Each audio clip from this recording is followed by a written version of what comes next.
Hello viewers, welcome to my YouTube channel. This is the second part of common errors. The first part I have already finished and you might have got some benefit from that particular part. Now let's start this common errors part 2, correction of correct expression. जैसा कि मैंने पिछले video में बताया था कि बहुत से ऐसे एक्सप्रेशंस हैं जो हम समझते हैं कि हम सही बोल रहे हैं रनिंग अंग्रेज़ी में, लेकिन अच्छे लोग उसको स्पोकन इंग्लिश में ख़ास करके या कहीं रिटन में गलती करते हैं। जो कॉम्पिटिटिव एग्ज़ाम्स की तैयारी कर रहे हैं उनके लिए ये बहुत बेहतरीन गिफ्ट है। आप वो ज़रूर इसको पढ़ें और प्रैक्टिस करें। I have opened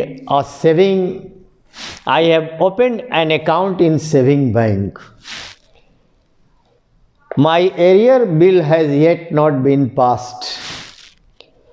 what is the passing mark for this particular subject? What is your birth date? सुनने में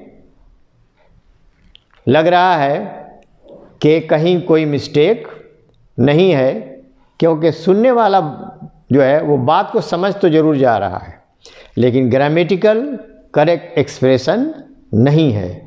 इसलिए आप यहाँ पर आई have opened an account in saving banks account, S यहाँ ज़रूरी है। सेविंग्स बैंक अकाउंट आपका किस चीज़ में खाता है, करेंट अकाउंट में या सेविंग्स बैंक में, तो ये एस ज़रूरी है यहाँ। उसी तरह से my arrears bill has yet not been passed, arrears bill होगा। उसी तरह किसी सब्जेक्ट का पास मार्क क्या है, जैसे पास मार्क 100 में 30 भी होता है और 100 में 33 भी होता है, तो पास मार्क्स होगा ना कि पासिंग मार्क्स बोलेंगे। उसी तरह किसी का डेट ऑफ बर्थ बोलेंगे, what is your date of birth, what is your birth date नहीं, या my birth date is this, ये भी रॉन्ग सेंटेंस है। कोई नज़ारा है, कोई खूबसूरत जगह है जो देखने के लायक है, तो उसको बोलने की अंग्रेज़ी I have seen a very good site, worth seeing site. This is A worth seeing site, this is A worth seeing site. ये देखने के लायक नज़ारा है, ये एक्सप्रेशन है, लेकिन ये रॉन्ग एक्सप्रेशन है। आपको बोलना है this is a sight worth seeing, this is a sight worth seeing, ये देखने के लायक नज़ारा है। My family members have gone there's, not the members of the family, या the member of my family has gone there और has gone there. उसी तरह से ये जो स्वर्ण इनमी है, स्वर्ण माने भी कसम खाना होता है, स्वेयर SWEAR, स्वेयर माने भी कसम खाना होता है, वाव माने भी कसम खाना होता है, VOW। अब ये दोनों का यूज़ अलग अलग है।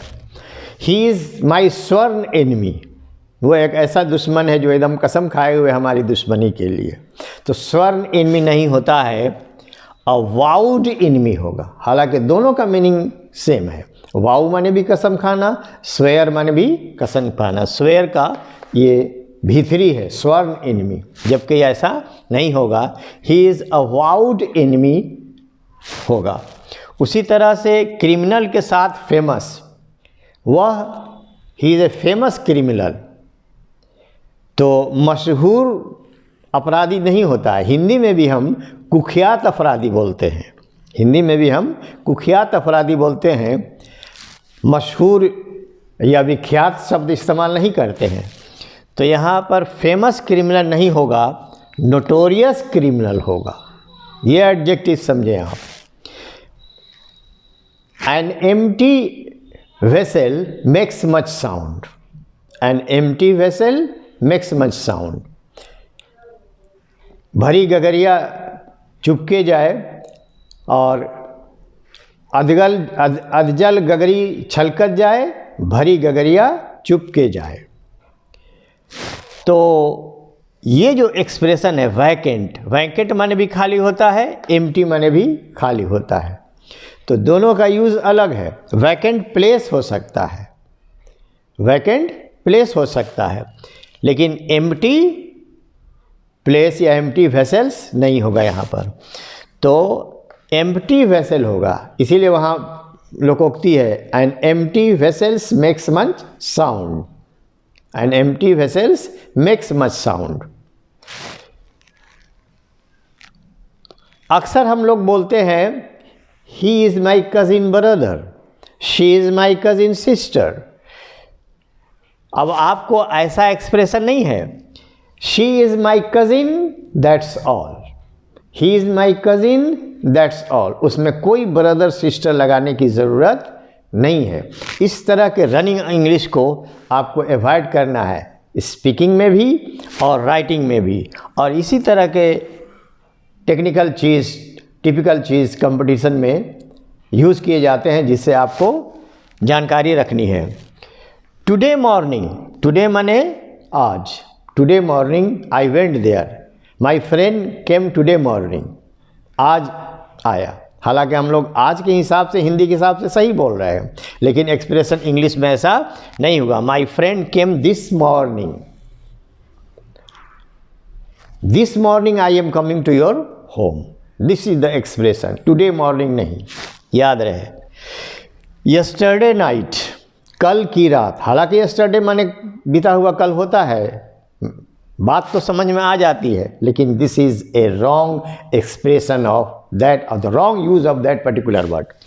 ये होगा लास्ट नाइट और यस्टर नाइट। कहीं कहीं शेक्सपियर ने अपने ड्रामों में यस्टर नाइट का यूज़ किया है, लेकिन last night is the correct expression. कोई चीज़ कमिटी तय करती है, कोई बिल, कोई एरियर्स देना है, किसी की सैलरी बनानी है तनख्वाह की कमेटी वालों की, तो वहाँ इन दी कमेटी नहीं होगा, on the committee. The bill is lying on the committee to be checked in और to be passed. So this with they, ये प्रपोजिशनल मिस्टेक है यहाँ। उसी तरह इन द कैंपस नहीं, ऑन द कैंपस होगा। ये कैंपस सिलेक्शन में अक्सर यूज़ होते हैं ये बात। फिर यहाँ देखिए, वह छुट्टी पर है, he is in leave, he is in leave नहीं, ही इज़ ऑन लीव, छुट्टी पर है वो। My friend is on leave. अब जैसे हम लोग बोलते हैं details up, details upon detail, here ON is not written, I am writing now details upon details, विस्तार पर विस्तार, यानी विस्तार देते जा रहे किसी बात को समझाने के लिए, कोई ज़रूरत नहीं उस तरह आप बोलने के लिए। डिटेल अपॉन डिटेल होगा, एस की ज़रूरत नहीं है।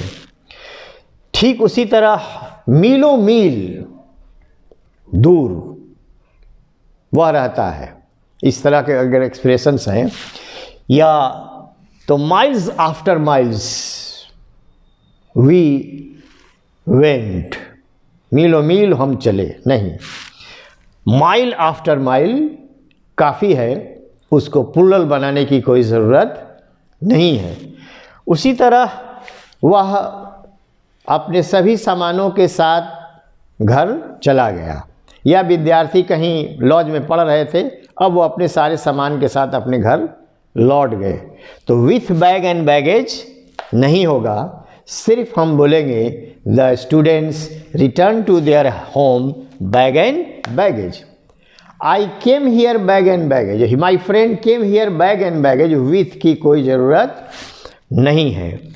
और फिर यहाँ पर जब किसी को है ब्लैक एंड ब्लू, दाग निकाल कर मारना, पहले ज़माने में इस तरह की पिटाई होती थी बच्चों की, जो अब नहीं होती है। तो विथ की कोई ज़रूरत नहीं है, black and blue.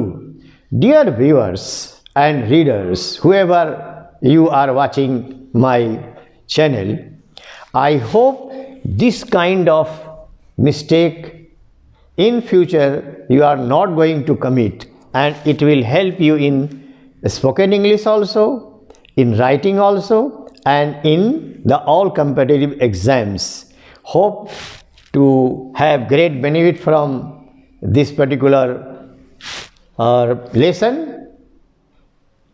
Thank you so much indeed. Like, share and subscribe my channel.